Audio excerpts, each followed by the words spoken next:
हमें श्रीमद् भागवत के प्रत्येक कथा को स्मरण रखना चाहिए। उस वैन के शरीर को एक संदूक में रख दिया। बिना राजा के प्रजा में बड़ी अभद्रता फैल गई, तो सप्तऋषियों ने उस शरीर का मंथन किया। दाहिनी और बाईं जंगा को मथने से एक छोटे से कद का मनुष्य काला कलूटा पैदा हुआ। वो बालक जोर जोर से चिल्लाने लगा कि बताओ मेरे लिए क्या आज्ञा है, बताओ मैं कौन हूं। तो संतों ने उसे इशारा किया कि तुम बैठ जाओ, निषीद, तुम बैठ जाओ। विचार करने लगे कि ये तो राजा बनने के योग्य नहीं है। 3 बार निषीद कहने से उस बालक का नाम निषाद हुआ और यहीं से भील जाति प्रारंभ हुई। इसके बाद दाहिनी भुजा के मंथन से साक्षात भगवान का 9वां अवतार पृथ्वी प्रकट हुए, अपने हाथ में धनुष और बाण लेकर। बोलिए पृथ्वी महाराज की जय हो। आहार निद्रा भय मैथुनानि सामान्य मेतत पशुर भृन्नानाम ज्ञानम नरान मधि को विशेषो ज्ञानेन हीना पशु भी समाना। अनाचार और अत्याचार इतने ज्यादा बढ़ गए, लोग पशु की भांति व्यवहार करते थे वैन के समय।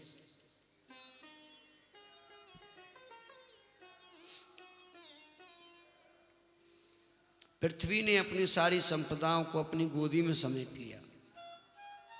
यदि कुछ बीज डाल भी देते हैं तो वो प्रकट नहीं होता है।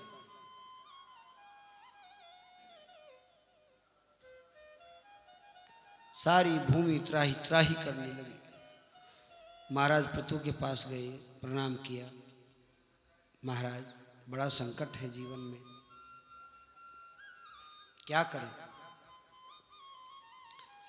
आज पृथु जी महाराज ने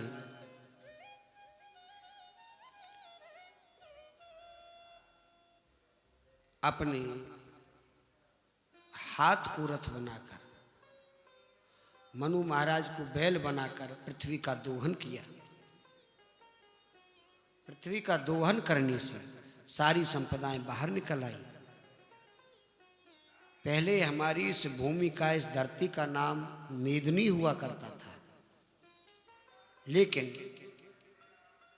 इस धरती का दोहन करने के कारण और प्राण रक्षा करने के कारण पृथ्वी जी के द्वारा इस धरा का नाम, भूमि का नाम पृथ्वी पड़ा, क्योंकि यह उनकी पुत्री बनकर प्रकट हुई।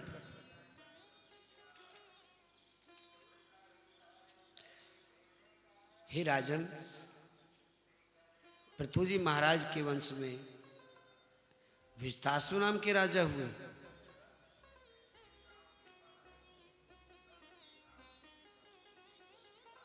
विजतासु ने इंद्र से अंतर्ध्यान होने की कला सीखकर स्वयं देवताओं पर भी विजय प्राप्त की है। और इसी विजतासु के हुए प्राचीन वही राजा जो प्रचेता कहलाए। उन्होंने भगवान शिव की आराधना कर उन्हें प्रसन्न किया और भगवान शिव से ये वरदान मांगा कि हमें श्री हरि विष्णु के दर्शन हो, उनकी भक्ति प्राप्त हो जाए। तब रुद्र भगवान ने रुद्र गीत का निर्माण किया। यह प्रचेताओं के द्वारा भगवान शिव ने प्रकट किया है। श्रीमद् भागवत के 4th स्कंद में 24 अध्याय से 33वें अध्याय तक भगवान के सर्वस्व स्वरूप का वर्णन बतलाया गया। 34वें 35वें श्लोक में अंतःकरण के अधिष्ठाता वासुदेव, संकर्षण, प्रद्युम्न, अनिरुद्ध, इन सभी को प्रणाम किया गया। 36 से 45 श्लोक तक भगवान के दर्शन करने का विवरण बतलाया गया है।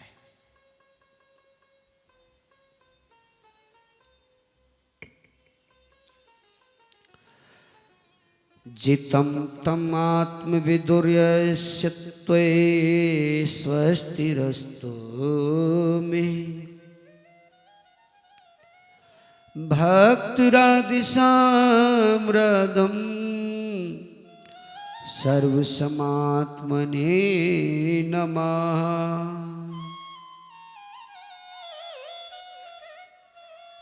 नमः पंकजनाभाय भूत सूक्ष्म इंद्रियात्मने वासुदेवाय शांताय कूटिस्थाय स्वरोचिषे।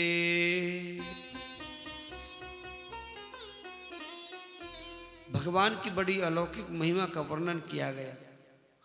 पंकजनाभ भगवान को प्रणाम किया, प्रत्येक जीवात्मा में वास करने वाले भगवान को प्रणाम किया है।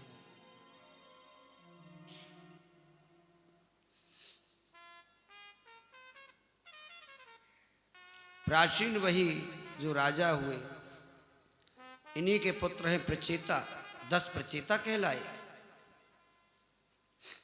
जब उन्हें मोह माया में नारद जी ने आसक्त देखा तो मोह माया को दूर करने के लिए स्वयं नारद जी वहां आए।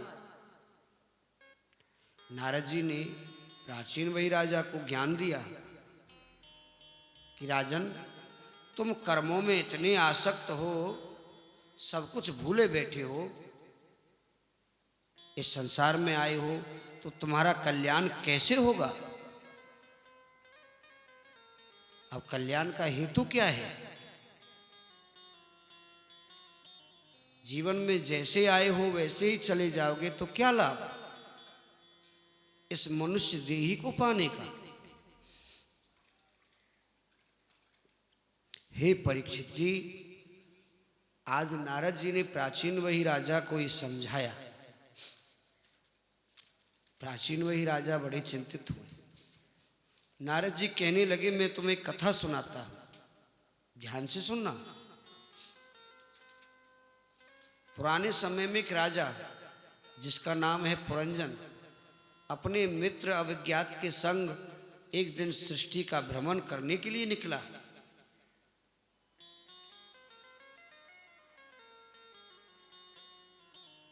चारों ओर घूमते घूमते जब उसे कहीं शांति ना मिली तो उसने दक्षिण दिशा में देखा।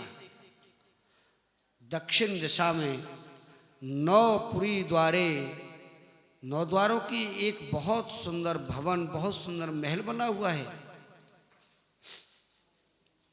राजा अपने मित्र अविज्ञात को लेकर पहुंचे। कहने लगी, देखो ये पुरी कितनी सुंदर है, क्यों ना इसमें भीतर घूम कर आए।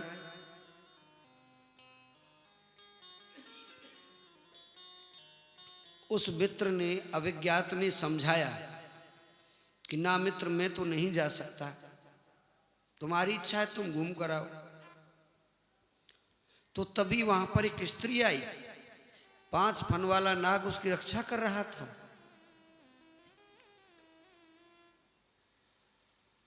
तीन 365 उसके सेवक हैं। इतनी ही सेवकाएं हैं जो आदि काली हैं और आदि सफेद हैं। पुरंजन कहने लगा, देवी तुम कौन हो? का त्वं कंज पलाशाक्षी कस्यासी कुतः सती इमामुपपुरीं भीरू चिकीर्षसी संस में। देवी तुम कौन हो? तुम्हारा नाम क्या है? तुम्हारे महल का नाम क्या है? क्या मुझे अंदर आने की अनुमति मिलेगी? वह सुंदरी कहने लगी, हे धीर पुरुष, तुम्हारा और मेरा कर्ता कौन है मैं नहीं जानती, और ना मैं इस पुरी को बनाने वाले को जानती हूं।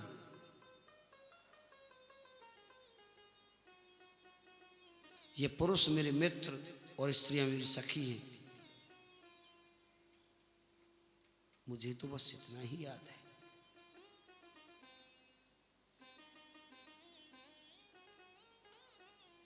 राजा कहने लगा तो ठीक है, कोई बात नहीं, मैं तुम्हारी पुरी में थोड़ा भ्रमण कर लेता हूँ, कोई सामान मुझे अच्छा मिल गया तो मैं उसे खरीद लूंगा। देवी मुस्कुराई। हे वीर पुरुष, यदि तुम इस भवन में, इस महल में घूमना चाहते हो तो तुम्हें मेरे साथ विवाह करना होगा। मैं तुम्हारे स्वागत के लिए थाल सजा कर लाई हूं।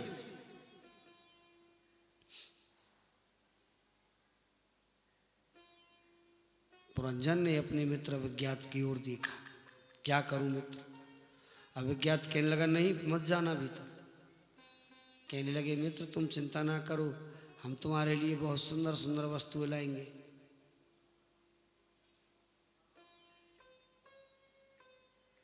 तुम तनिक भी चिंता ना करो, तुम्हारे लिए जो अच्छा होगा हम उसे लेकर आएंगे, बस 2-4 दिन घूम कर आते हैं।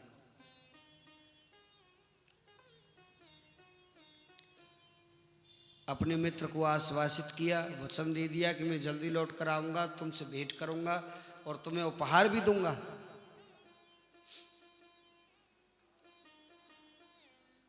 अविज्ञात मित्र को छोड़कर पुरंजन उस स्त्री के साथ चला गया।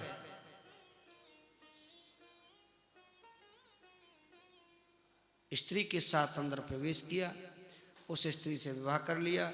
विवाह करके उस स्त्री से कहने लगा कि देवी, तुम अपना नाम गाम कुछ भी नहीं जानती हो ना? चलो कोई बात नहीं, देखो मेरा नाम पुरंजन है, सो आज से आपका नाम पुरंजन ही होगा। आज से आपका नाम पुरंजन ही होगा।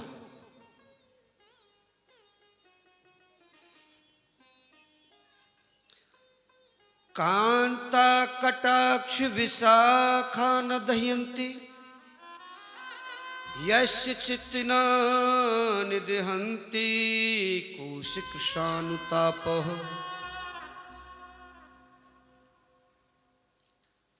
देवी, तुम्हारी इस पुरी का नाम पुरंजनपुरी, तुम्हारा नाम पुरंजनी, दोनों आपस में बड़े स्नेह से रहने लगे, बड़ा प्रेम करते हैं।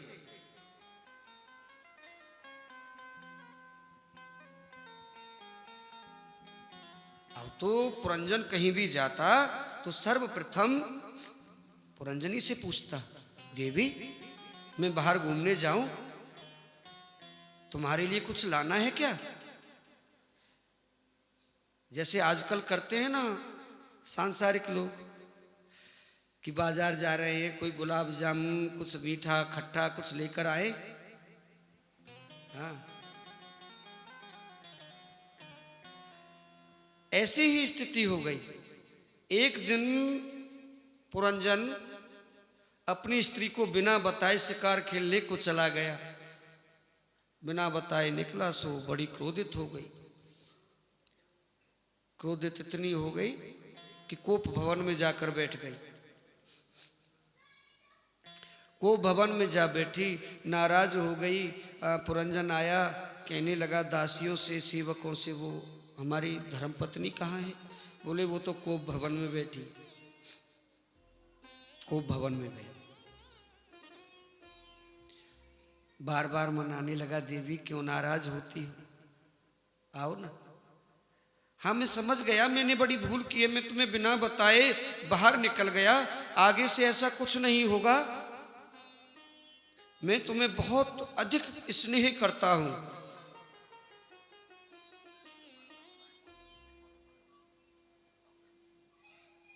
देवी ने जब सुना सो प्रसन्न हुई, कहने लगी ठीक, अब सुंदर स्त्री के कटाक्ष से घायल ना हो ऐसा तो हो ही नहीं सकता।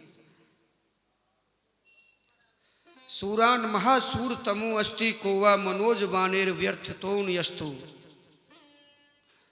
प्राज्ञो अस्ति धीरश्च समु अस्ति कोवा प्राप्तो न मोहम ललना कटाक्षय।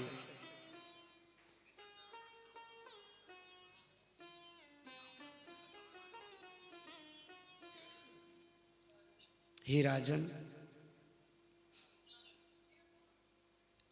पुरंजन ने देवी से स्नेह किया, समागम किया। पुरंजन से 100 पुत्र प्रकट हुए, 100 बेटा हुए, और उन 100 पुत्रों से 100 पुत्र और पैदा हुए। नारद जी इस कथा को सुना रहे हैं। आज पुरंजनपुरी भरपूर हो गई, परिपूर्ण हो गई। इतने पुत्र, इतने नाती पोते हो गए। अब तो जिधर देखे उधर पुरंजन के पुत्र, पुरंजन के नाती पोते। पुरंजन बड़ा खुश हुआ कि मेरा परिवार कितना बड़ा है। धीरे धीरे समय व्यतीत होने लगा। एक दिन चंडवेग के सैनिक पुरंजनपुरी को लूटने के लिए आ गए।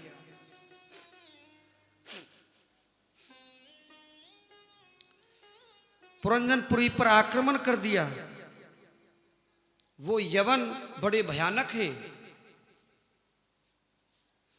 वो चंडवेग अपने सैनिकों को लेकर आया और भारी आक्रमण कर दिया। आक्रमण करके वो पुरंजनपुरी को लूटने लगा। कहीं कहीं उसमें आग लगाने लगा। पुरंजनपुरी जलने लगी। पुरंजन घबरा गया कि अब मेरी पुरंजनी का क्या होगा। तभी जरा नाम की एक बहुत अभद्र स्त्री, काली कलूटी, पुरंजन के पास आ गई कि मैं तो अब तेरे संग विवाह करूंगी।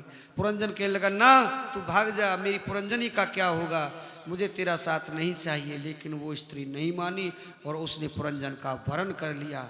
और चंडवेग के सैनिकों ने पूरी पुरंजनपुरी में आग लगा दी। पुरंजनपुरी जल गई। अंत समय में पुरंजन का ध्यान अपनी स्त्री पुरंजनी में रहा। अंतमति सो गति। सो इसी फलस्वरूप पुरंजन को अगले जन्म में स्त्री बनना पड़ा। स्त्री बनकर राजा के घर जन्म लिया। मल्यध्वज नाम के राजा से उस पुरंजन नाम की स्त्री का विवाह हो गया। बड़े प्रेम से दोनों पति पत्नी रहने लगे। मल्यध्वज नाम के जो राजा हैं वो भगवान श्री कृष्ण के अनन्य भक्त हैं। एक दिन उन्होंने अपना राजपाट सब त्याग दिया।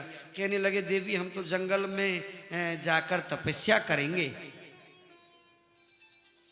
तो उनकी जो धर्म पत्नी थी कहने लगी कि हम भी आपके साथ चलते हैं।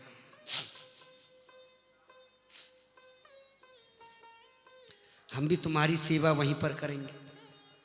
मल्यध्वज के साथ वो स्त्री जंगल में आ गई और अपने पति की सेवा करने लगी।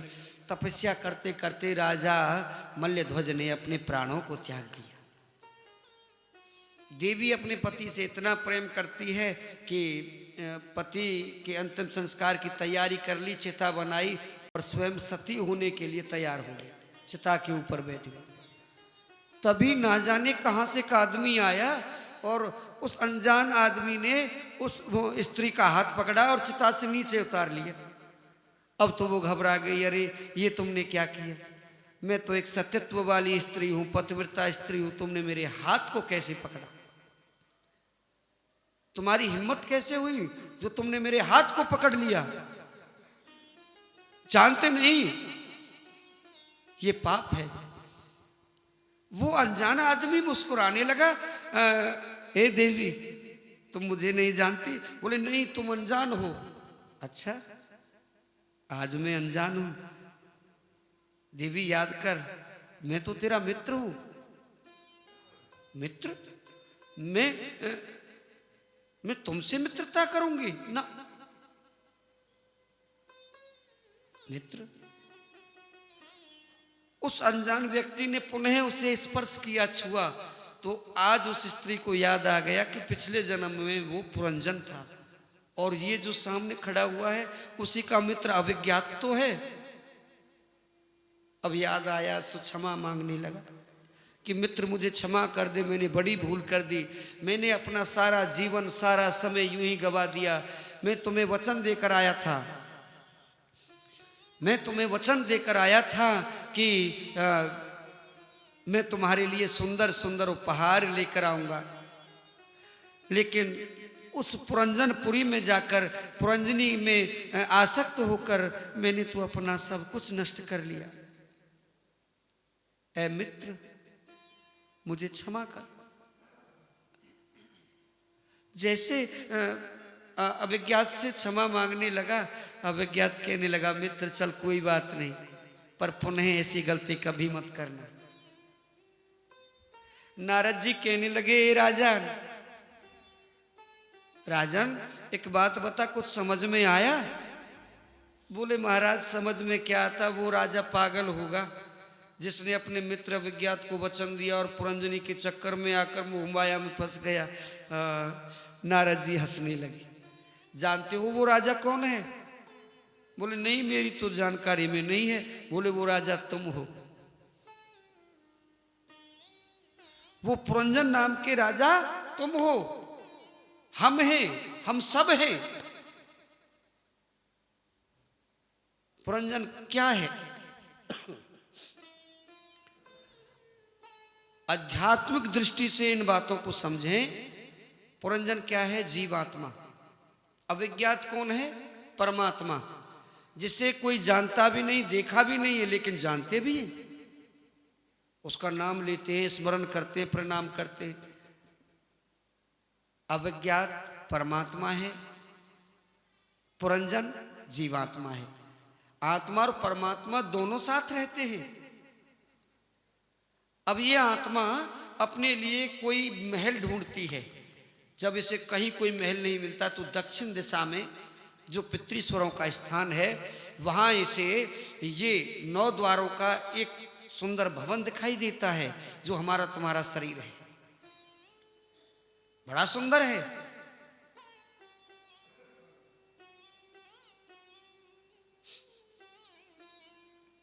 तो पुरंजन जीवात्मा कहती है परमात्मा से कि हे परमेश्वर, हे मित्र, मैं इस महल में भीतर जा रहा हूं। इस मानव देही को पाकर मैं तुम्हारे लिए भजन करूंगा, खूब दान पुण्य करूंगा, लोगों की सहायता करूंगा, अच्छे अच्छे उपहार लेकर तुम्हारे पास वापस लौट कर आऊंगा। हम तुम सभी वचन देकर आते हैं कि श्वास श्वास पर तुम्हारा नाम लेंगे, लेकिन इस पुरंजनपुरी में, इस देही में जब हम आते हैं तो द्वार पर कौन खड़ी मिली? पुरंजनी। पुरंजनी कौन है? हमारी तुम्हारी बुद्धि, जो हमें इस संसार की वृत्तियों के लिए आसक्त करती रहती है।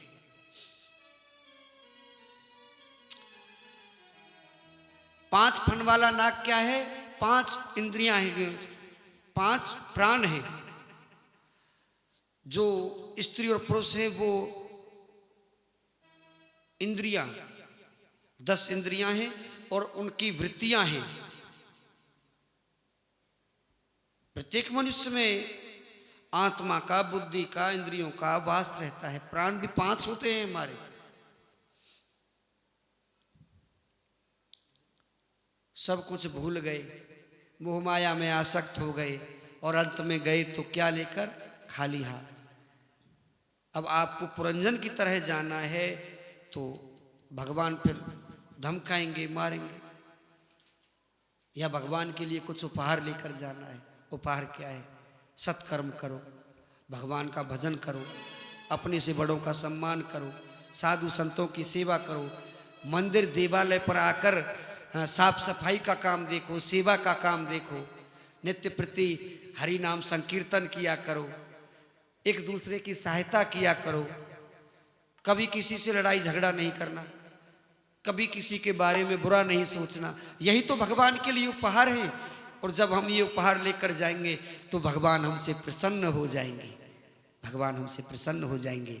बोलिए वृंदावन बिहारी लाल की जय। जय श्री राधे।